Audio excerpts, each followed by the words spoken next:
इयत्ता 5वी विषय आपण असे घडलो म्हणजेच परिसर अभ्यास भाग 2 पाठ 6वा अश्मयुग दगडाची हत्यारे या पाठाचा स्वाध्याय.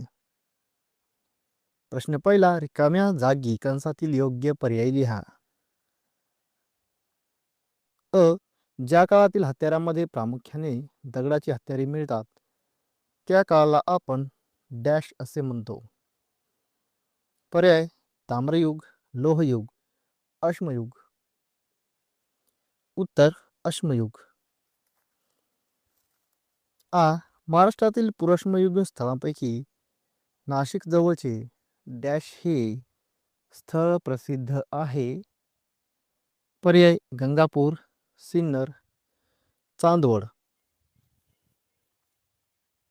उत्तर गंगापूर. प्रश्न दुसरा, खालीलपैकी मध्याश्मयुगीन स्थळांची चुकीची जोडी ओळखा. जोड्या आहेत अ. राजस्थान बागोर, आ. मध्य प्रदेश भीमबेटका, ई. गुजरात लादनज, ई. महाराष्ट्र विजापूर. तर याचं उत्तर आहे, चुकीची जोडी आहे ते ई. महाराष्ट्र विजापूर. प्रश्न तिसरा, पुढील प्रश्नांची थोडक्यात उत्तरे लिहा. अ. आघाततंत्राचा वापर मानवाने कसा केला? उत्तर, एक दगड दुसऱ्या दगडावर आपटून त्याची छिलकी काढून हत्यारे तयार केली, याला आघाततंत्र म्हणतात. आ. बुद्धिमान मानवाने दगडी हत्यारे तयार करण्याच्या तंत्रात कोणती क्रांती केली? उत्तर, बुद्धिमान मानवाने दगडापासून लांब व पातळ पाती काढण्याचे तंत्र विकसित केले. त्या पात्यांपासून सुरी, तासणी, टोचा व चिमणी अशी विविध हत्यारे तयार केली. प्रश्न चौथा, पुराश्मयुग, मध्याश्मयुग आणि नवाश्मयुग या 3 कालखंडातील हत्यारांची तुलना करा.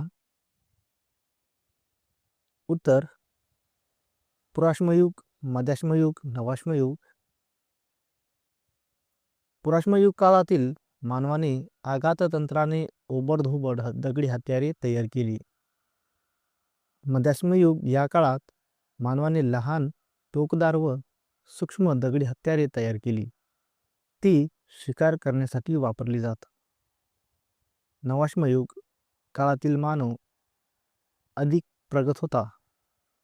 त्याने दगड घासून गुळगुळीत केलेली मजबूत हत्यारे तयार केली.